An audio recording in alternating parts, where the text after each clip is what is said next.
तो भाई लोग, आज हम जिस चैप्टर को पढ़ने वाले हैं उस चैप्टर का नाम है द स्नेक ट्राइंग। और इस चैप्टर को जिस महाशय ने लिखा है उस महाशय का नाम है WWE रोज। वैसे यार, रोज मतलब तो गुलाब का फूल होता है। चाहे कुछ भी हो, हम लोग तो प्रैक्टिकली पढ़ेंगे। देख रहे हो ना, ये रबड़ को हम लोग सांप बनाएंगे और ये डंडा है। इस डंडे से इस सांप को मारेंगे। भाई, कहानी को शुरू करने से पहले सीन को बता लेना जरूरी होता है ना, है ठीक? तो सीन कुछ इस तरीके से है कि एक आदमी सांप को मारने के लिए दौड़ा रहा है और सांप भागने का कोशिश कर रहा है। हमारे लेखक WWE रोज बोलते हैं कि एक सांप एक डंडे से बचने की कोशिश कर रहा है। भाई थोड़ा ध्यान देना, हमारे लेखक बोलते हैं कि एक सांप डंडे से बचने की कोशिश कर रहा है। यार, यहाँ पर लेखक ये नहीं कहते हैं कि डंडा पकड़ने वाला आदमी से बचने का कोशिश कर रहा है। हमारे लेखक बोलते हैं कि ये सांप डंडे से बचने की कोशिश कर रहा है। ये डंडा लिविंग थिंग थोड़ी ना है कि डंडा अपने आप आएगा और सांप को मार देगा। डंडा को पकड़ने वाला आदमी ही ना होगा। लेकिन हमारे लेखक बोल रहा है कि ये सांप डंडा से बचने की कोशिश कर रहा है। उसके बाद हमारे लेखक बोलते हैं कि जब सांप भागने की कोशिश कर रहा है उस समय जो शेप बन रहा है ना, वो बहुत सुंदर लग रहा है। भाई, ये सांप ग्रीन कलर का है, लेकिन हमारे पास तो ब्लैक वाला रबड़ है। ग्रीन रबड़ मिला ही नहीं, इसलिए ब्लैक कलर का सांप बना दिया। वास्तव में ये सांप ग्रीन है। तो भाई, एक बंदा सांप को मारने के लिए दौड़ा रहा है और सांप भाग रहा है। भागते भागते सांप बालू में पहुंच जाता है। उसके बाद वो आदमी सांप को छोड़ ही नहीं रहा है, फिर दौड़ा रहा है। उसके बाद सांप भागते भागते भागते भागते पानी में पहुंच जाता है। अब वो बंदा इतना जिद्दी था कि उसे मारने के लिए पानी में भी चले जा रहा था। उसके बाद हमारे लेखक उसको रोकते हैं और बोलते हैं कि रुक जाओ, सांप को जाने दो। पानी में जो छोटे छोटे घास के झाड़ी बने हुए हैं ना, उसमें सांप को छुप जाने दो। सांप तुम्हारा क्या बिगाड़ा है? वो हार्मलेस है, वो तुम्हें कुछ नहीं करेगा। यहाँ तक कि एक छोटे से बच्चे को भी कुछ नहीं करेगा। तुम क्यों खामखा उसके जान के पीछे पड़े हो? ऐसा कह के हमारे लेखक उस बंदा को बोलने लगे। उसके बाद वो बंदा रुक जाता है और सांप को जाने दे देता है। उसके बाद सांप धीरे धीरे जाकर पानी में जो घास के छोटे छोटे झाड़ी होते हैं ना, उसमें जाकर छुप जाता है, यानी गायब हो जाता है। मुझे लगता है वो बंदा थोड़ा समझदार था, इसलिए छोड़ दिया। नहीं तो यदि कोई मूर्ख इस सांप के पीछे पड़ा होता ना, तो ये सांप जिंदा तो नहीं बचता। भाई, अभी मैं तुम्हें थोड़ा सा रिवीजन करवा ले रहा हूँ। उसके बाद सांप के बारे में कुछ इम्पोर्टेंट बातें बताऊंगा जो कि तुम्हें जानना चाहिए। यार, ये छोटा सा तो कहानी है। एक बंदा सांप को मारने के लिए दौड़ा रहा था। सांप धीरे धीरे भागते भागते रेत में पहुंच जाता है। उसके बाद धीरे धीरे भागते भागते पानी में पहुंच जाता है। उसके बाद हमारे लेखक आते हैं और बोलते हैं कि रुक जाओ, सांप को जाने दो, वो तुम्हें कुछ नहीं करेगा। वो तुम्हारा क्या बिगाड़ा है? यहाँ तक कि तुम्हारा बच्चा को भी वो कुछ नहीं करेगा, ऐसा कह के बोलते हैं। उसके बाद वो बंदा रुक जाता है और सांप धीरे धीरे जाकर पानी में जो छोटे छोटे घास की झाड़ियाँ होती है उसमें जाकर छुप जाता है। तो चलो, तुम्हें मैं कुछ इम्पोर्टेंट बातें बताऊँगा।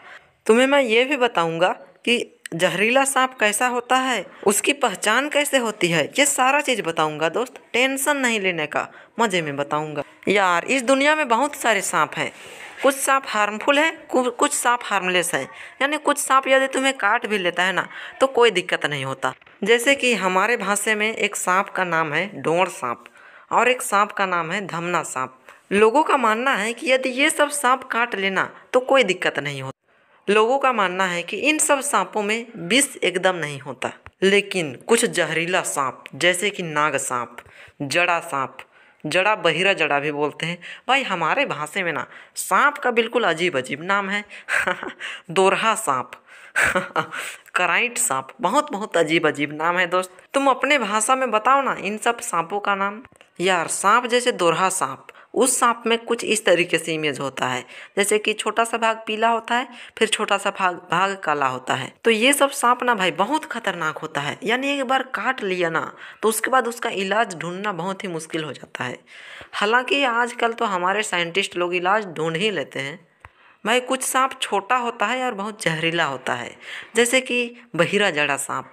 ये सांप ऐसा सांप होता है जो कि दिन में नहीं देख पाता, लेकिन रात को इसकी आंख हीरा जैसा चमकती है। इसलिए भाई, इन सब सांप से बचकर रहना।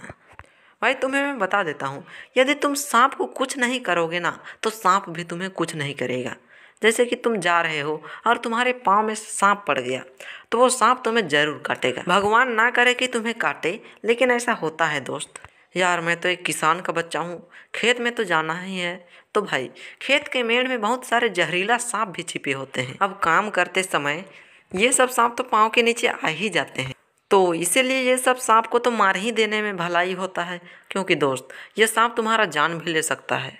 बोला जाता है कि जो बहिरा जाड़ा सांप होता है वो सांप गोबर की तरह अपने पूंछ को घुमाकर उसके ऊपर बैठा हुआ रहता है। दिन भर उसका आँख नहीं दिखता है, लेकिन जब रात होता है ना भाई तो उसका आँख चमकने लगता है। यानी दिन में यदि ये सांप तुम्हारे पाँव के नीचे आ जाए ना तो तुम बच सकते हो, लेकिन यदि ये सब सांप रात में तुम्हारे पाँव के नीचे आ जाए ना उसके बाद तो दोस्त उससे बचकर भागना बहुत मुश्किल होता है। अब सवाल ये उठता है कि सांप को मारना चाहिए या नहीं मारना चाहिए। ये बहुत बड़ा सवाल है दोस्त। यार बहुत सारे जहरीला सांप होते हैं ना जो कि तुम्हारे सराउंडिंग में होते हैं। उन सब सांपों को हो सके तो सांप पकड़ने वालों से पकड़वा लेना चाहिए और उसे जू में भेज देना चाहिए, या तो वैसे सांप को अपने सराउंडिंग से बाहर भगा देना चाहिए। यानी वहाँ भगा दो जहाँ तुम लोग रहते ही नहीं हो। वैसे भी यार आजकल सांप तो देखने के लिए नहीं मिलते। सांप की जनसंख्या लगभग खत्मे में है। बरसात में कभी कभी हम लोग काम करते हैं ना तो उस समय कुछ सांप मिल जाते हैं। भाई तुम कमेंट सेक्शन में बताओ कि तुम जिंदगी में कितने सांप देखे हो और किस सीजन में देखे हो, ये भी बताना। और ये भी बताना कि वो सांप जहरीला था या नहीं, और वो सांप से तुम कैसे बचे ये भी बताना। भाई मैं तुम सबका सारा कमेंट पढ़ूंगा, और तुम ये भी बताना कि तुमने उस सांप को देखा तो उस सांप को मारा या नहीं मारा, ये भी बता देना। भाई तुम सबको और एक ज़रूरी इन्फॉर्मेशन दे देना था कि भाई यदि तुम कहीं सांप देखते हो ना तो उस समय सांप को मारने में मत लग जाना कि डंडा चलो कहाँ है देखते हैं, 2-4 आदमी को जुगाड़ करते हैं और इस सांप को मारना है, ये सब में मत लग जाना। उस समय बुद्धिमानी यही होगी कि तुम सांप से बचकर भाग जाना। भाई अभी तुम बच्चे हो, कोई बड़ा नहीं हुए हो कि एक सांप को मार दोगे। यदि तुम मार सकते हो तो ये तुम्हारी बहादुरी है, लेकिन भाई वो तुम्हारे लिए बहुत खतरनाक है। वैसे भी तुम्हें तो पता ही है कि सांप की संख्या बहुत कम होते जा रही है। मेरे दादा के समय में ना बहुत सारा सांप होते थे। बरसात दिन में जब खेत का मेड़ बनाने जाते थे ना उस समय डेली 1-2 सांप देखना ही है। लेकिन अब धीरे धीरे सांप की भी जनसंख्या कम हो रही है। भाई सांप भी एक तरह हमारे तरह ही एक जीव है। वो अपनी रक्षा के लिए वो तुम्हें काटता है। वो नहीं चाहता कि मैं किसी को काटूं, लेकिन वो अपनी रक्षा के लिए काटता है। सांप से हमेशा बच के रहना। आज के लिए तो बस इतना ही, मिलते हैं नए वीडियो में, तब तक के लिए बाय बाय। भाई इसी तरह अगर एग्जाम्पल से पढ़ना है ना तो चैनल को सब्सक्राइब करने मत भूलना।